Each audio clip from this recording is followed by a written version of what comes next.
네, 이용구 법무부 차관의 과거 택시기사 폭행 사건이 뒤늦게 알려지면서 논란이 일고 있습니다. 이 소식 계속해서 알아보도록 하겠습니다. 택시기사 폭행 논란, 이게 왜 이전에 알려지지 않고 뒤늦게 알려졌는지 모르겠는데 먼저 내막부터 좀 얘기를 해야 될 것 같아요. 징계위를 앞두고 그 고기영 차관이 사의를 표하면서 갑작스럽게 12월 3일에 임명이 된 분이 바로 이용구 차관입니다. 법무부 차관. 그런데 이제 지난달에는 이 관료가 아니었어요. 이 변호인이었어요. 변호사. 그러니까 민간인이죠. 그런데 이때 벌어진 사건이 지금 화제가 된 건데, 당시에 이제 술을 마신 상태로 택시에 탑승을 하고 서초동 자택으로 간 겁니다. 택시 안에서 잠이 들었어요. 도착한 기사가 손님 다 왔습니다 하고 잠을 깨웠는데 이때 멱살을 잡았다는 거예요. 그래서 경찰이 출동을 했습니다. 그런데 여기서 이제 논란이 된 대목이, 운행 중인 택시에서 뭐 욕설을 하거나 폭행을 하면 특가법, 특정범죄 가중처벌법에 근거하는데 이때는 단순 폭행을 적용했다. 그런데 이제 이 경찰의 입장은 집 앞에 차가 서 있었다는 거예요. 그런데 이제 택시에 손님이 타고 내릴 때도 운행 중으로 보는 경우가 또 있다는 겁니다. 하나, 논란이고요. 두 번째는 이제 단순 폭행이 되다 보니까 택시기사가 처벌 불원서를 냈습니다. 처벌을 원치 않습니다. 저 다친 데가 없습니다. 그래서 경찰은 내사 종결했다는 거예요. 입건하지 않고. 이 상황에서 이게 특혜 아니냐 하는 논란이 지금 터진 겁니다.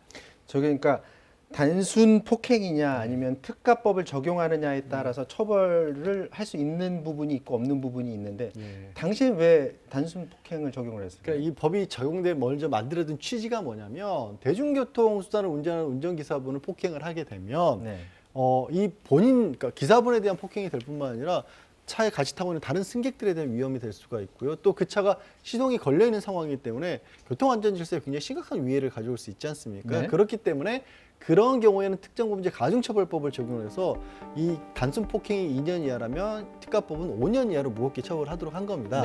그래서 뭐가 중요하냐면, 이 법의 취지에 따르면 운행을 하고 있느냐 안 하고 있느냐 굉장히 중요해지는데, 이제 경찰이 이용구 차관이 당시 변호사였을 때 상황이 집 앞이었기 때문에 교통안전 질서를 저해할 우려가 없는 곳이었다. 그래서 또 계속해서 운행할 상황이 아니었다. 일단 차가 완전히 멈춰선 상황에서 아마도 이제 경찰의 판단은 이 뒤에서 뒷좌석에 잠들어 있기 때문에 잠든 이용구 당시의 변호사를 깨우는 과정에서 벌어진 일이기 때문에 차가 움직이거나 말씀드린 시동 걸려 있으니까 뭐 다른 데로 가거나 아니면 다른 승객을 다치게 하거나 이럴 염려가 있는 상황이 아니었다라고 경찰은 판단을 한 건데, 과연 그 판단이 맞느냐에 관한 지금 논란이 일어난 거죠. 운행 중이라는 의미가 일단 차를 타고 세웠어요. 세운 상태에서 깨우는 이 차 안에 있는 이 상황, 이 상황을 운행 중으로 현행법에서는 봐요, 안 봐요? 그러니까 2015년도에 법이 바뀌었어요. 법이 바뀌어서 일시, 그러니까 주정차, 승객의 승하차를 위해서 일시적으로 정차한 경우도 이걸 운행 중이라고 본다라고 법은 바꿨습니다. 그러면 운행 중으로 봐야 되는 거 아니에요? 그러니까 그게 그렇게 봐야 될 거냐?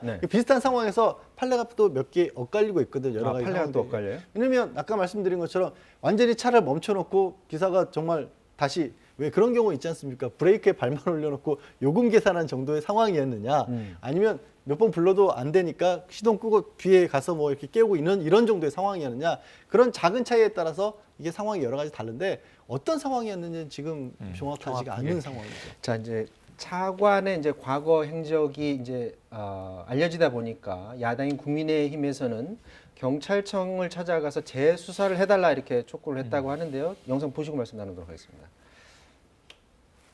명백한 규정이 있음에도 불구하고 경찰이 이 특가법 적용을 하지 않고 단순 폭행으로 처리한 것은 명백하게 법 적용을 잘못하고 있고, 국민 모두가 바라보는 그런 투명한 사건으로 결론 지어져야지, 이것이 만약에 잘못된 누구에게는 특별한 혜택이 주어지고 누구에게 특별한 그런 수사가 이루어졌다고 본다면 그것은 안 된다고 봅니다. 이게 항의 방문 이후에 나왔는지 전에 나왔는지 모르겠는데 경찰이 입장을 내놓은 것으로 알고 있어요? 네네. 다시 한번 들여다보겠다는 겁니다. 재수사에 들어가는 겁니까? 재수사에 들어가는 거죠. 내사 종결된 사건인데 지금 이제 우리가 이야기한 것처럼 정말 이 기사분은 핸드브레이크까지 올리고 시동을 끄고 문 밖으로 나가서 뒤에 있는 손님을 깨운 것인지, 아니면 정말 시동이 걸려 있고 운전대를 잡고 있는 상태에서 손님 일어나십시오 하다가 뭔가 실행위가 벌어진 것인지, 여기에 따라서 판례도 갈리니까 사실은 제일 확실하게 하는 것을 명백히 들여다봐야 되겠죠. 그래서 이용구 차관에 대한 지금 이 어떤 지난달에 벌어졌던 일이 특혜인 것이냐 아니면 경찰의 합리적 판단인 것이냐인데 이 야당의 공세는 계속 이어질 겁니다. 왜냐하면 법무부 차관인데 지금 검경 수사권 조정 문제도 있고 물론 경찰은 이제 행정안전부 소속이긴 합니다만 그럼에도 불구하고 지금 이제 이 법무부 차관이라는 신분 때문에 이 논란이 좀 아주 깔끔하게 가라앉을 수 있겠는가? 일단 경찰에서 1차적으로 명백하게 밝혀주기를 기대해 봅니다. 지금 이게 사과는 했잖아요. 네, 사과했습니다. 사과는 했지만 이제 법무부 차관이다 보니까 이거를 사과만 하고 끝날 문제냐라고 해서 지금 문제가 되는 건데. 법적으로 어떻게 되는 것이 온당하냐 이것이 한번 재판단이 내려져야 되겠죠. 그러면 수사 결과 나올 때까지 기다려야 되는 게 지금 정도인가요? 정석이죠. 그리고 당시에 진짜 말씀드린 것처럼 사소해 보이는 그 차이에 따라서 이 법적인 완전히 달라질 수 있는 그런 상황이고 또 들여다봐야 될 부분은 그 다음 날 이제 이 택시 기사분이 경찰에 직접 당시 상황이 과장됐다라고 신고하면서 과장됐고 그래서 처벌을 원하지 않는다라고 스스로 이걸 포기했다고 했는데 혹시라도 그 과정에서 뭐 이용구 지금 차관에 뭐 다른 어떤 설득이라든가 압력이 있었는지 경찰이 그렇게 최종적으로 판단을 했던 이유는 뭔지 이런 것들이 일단 객관적 사실관계가 드러난 뒤에 더 추가적으로 알아봐야 될 부분이 있는 거죠. 지금은 너무 성급하게 또 판단하기도 참 일러 보여요. 근데 지금 이제 차관이 됐잖아요. 네. 그런데 보수 성향 변호사 모임에서 대한변협에 뭐 징계 신청을 했다고 그러는데 현직 차관인데도 대한변협에서 뭐 징계하고 그럴 수 있나요? 지금은 변호사는 아니죠. 네. 된 것이고요. 그래서 그 당시에 변호사일 때 일이기 때문에 들여다봐달라라는 건데 좀 많이 이런 것 같아요. 왜냐하면 말씀드린 것처럼 결국 징계 여부도 이게 뭐 어느 정도 뭐 형벌이 정해진 다음에 징계가 결정될 수 있는 거기 때문에 정치적인 목소리라고 봐야겠죠. 자, 이 얘기는 이 정도에서 마무리를 짓도록 하겠습니다.